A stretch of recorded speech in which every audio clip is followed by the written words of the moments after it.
आता त्यांनी सर्व काही ते सांगितलंच आहे. माझं संघर्ष, माझं लग्न 2016 ला झालं. त्यानंतर मी गावातून 11वी-12वी केली.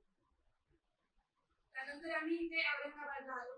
त्यानंतर भरतीची तयारी वगैरे सर्वजण म्हणत होते, आता सर्वजण काय करताय, म्हणजे मी काय करेन. तर त्यांनी सांगितलं की नाही, तू हे केलं पाहिजे आणि तुझ्याकडून होतं.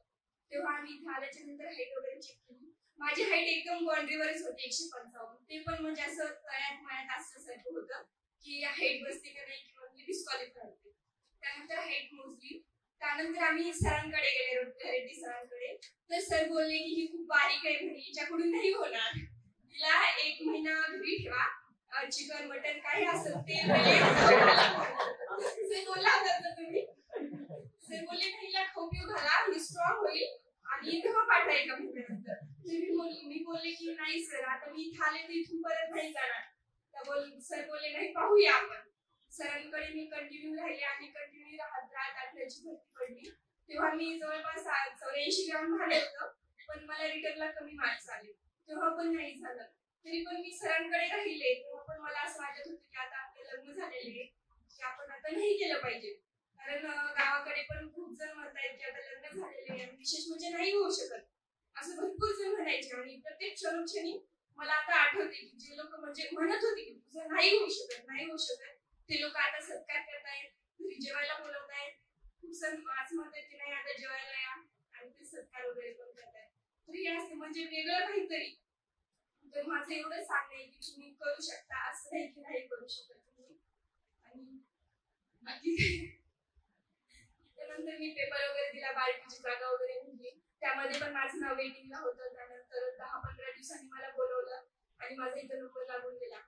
त्यानंतर इथं क्लास वगैरे बाबूल सर, परत सरांनी वगैरे खूप छान शिकवलं.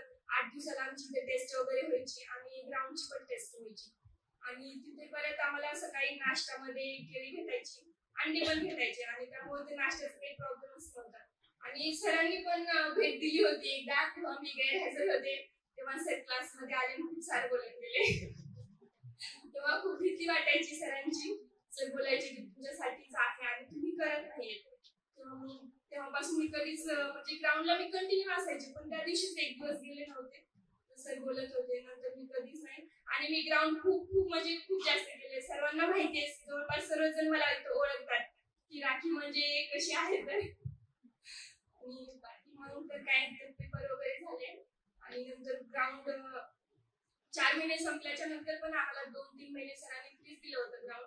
ग्राउंड फ्री असल्यामुळे माझी कधीच सुट्टी पडली नाही आणि कधीच गेले नाही. शेवटी माझा गुडघा वगैरे दुखत होता.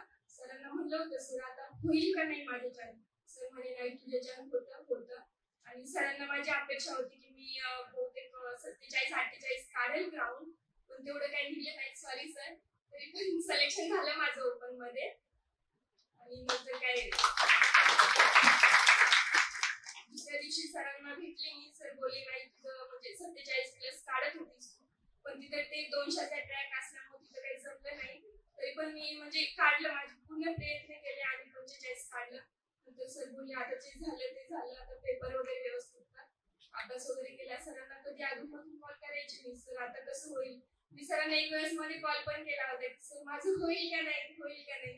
सर बोलायचे नाही होईल. आणि मला रात्री कधी पण जाग यायची आणि मी त्यांना म्हणायचे माझ्या मिस्टरांना की माझं होईल का सिलेक्शन, होईल का. मी म्हणायची तू पूर्ण एडी झालीस त्याच्यामध्ये, आणि खरंच तुम्ही प्रत्येक जे पाहिजे तुम्हाला त्यामध्ये तुम्ही पूर्ण झोपून दिला आणि एडेसाठी प्रॅक्टिस केली. लोक म्हणतात की एडे झाले आणि एडे झाल्यावरच सक्सेस मिळतात. एडे लोकच इतिहास घडवतात आणि हुशार लोक त्याला वाचतात असं म्हणतात. बाकी काही नाही, एवढं बोलून मी. आणि मेन म्हणजे माझे मिस्टर, आताच त्यांनी बोलले, त्यांनी मला खूप सपोर्ट केला. मी कधी पण निगेटिव्ह झाले, ते म्हणायचे नाही तू करू शकतीस. आणि जे माझं आज अस्तित्व आहे, स्टेटस आहे, ते त्यांच्यामुळे आहे. आणि नंतर सरांनी पण खूप सपोर्ट केला, खूप म्हणजे मी कधीच विसरू शकणार नाही. सर इतके मोठे आणि म्हणजे सर कधी पण सपोर्ट करतील असं करताय ना. आणि माझी रनिंग वगैरे पण सरांना माहिती आहे. मी नेहमी असं म्हणायचे की आज सरांना काही करून हरवण्याच्या नादात म्हणजे स्वतः मीच घडत गेले. आणि 800चा टायमिंग माझं मी 2:43-47 कधी पण मारायचे. सर मला म्हणले झोपीतून जरी उठून गेले सर म्हणजे आज तुझा 800 आहे. मी कधी पण तयार असायचे आणि कधी पण आउट ऑफच मारायचे. आणि नंतर माझा गोळ्याचा प्रॉब्लेम होता. सर्वजण म्हणत होते की राखी खूप छान पळते, पण गोळा जात नाही. नंतर गोळ्याला पण मी दररोज गोळा फेकायचे, माझा हात वगैरे दुखायचा. सरांकडून गोळा वगैरे घेतला होता तर सर म्हणत होते राखी एडी झाली, दररोज पण गोळा फेकायची सवय लागत गेली. सर नंतर म्हणे एडी झाली, पूर्ण एडी झाली, तिचा गोळा जातो म्हणे काय माहिती, पण मुलगी एडी झाली, तिचं काय होणार काय माहिती. सरांना म्हटलं सर माझा जाईल एक दिवस गोळा, आणि सरांना मी गोळा आउट ऑफ करून दाखवला. भरतीला गेले, तिथं पण माझा पहिलाच गोळा आउट ऑफ गेला. नंतर माझा गोळा नाही जायचा. तर मुंबई पोलीस मध्ये आहेत माझा भाऊ, त्यांनी पण सांगितलं तिचा गोळा कसा जात नाही. दररोज सकाळ आणि संध्याकाळी 2 गारं पाणी तुला दे, 100% तिचा गोळा जाणार. आणि खरंच भाऊ तुमच्यामुळे पण माझा गोळा गेला. आणि खाण्यापिण्याला कसलीच कमी झाली नाही. जे पाहिजे ते मला वेळेवर मिळालं. आणि जे काय आहे ते माझ्या मिस्टरांमुळे आणि सरांमुळे आहे. नसतं मी खूप छोट्या गावातून आले आणि लग्न झाल्याभोवती मुलींना शिकवत नाही. आणि शिकवलं तर 2-4 वर्षामध्ये असं म्हणतात बाळ वगैरे होऊन त्यानंतर काहीच राहत नाही. आता मी असं म्हणजे सिद्ध करून दाखवले की लग्न झालेली मुलगी करू शकते आणि 100% करणार. फक्त व्यवस्थित सपोर्ट करणारे पाहिजे आणि मार्गदर्शन वगैरे पाहिजे. ती जर व्यवस्थित ट्रॅकवर असेल, हळूहळू का होईना ती स्टेशनवर नक्कीच पोहोचणार. एवढी बोलून मी संपवते. जय हिंद.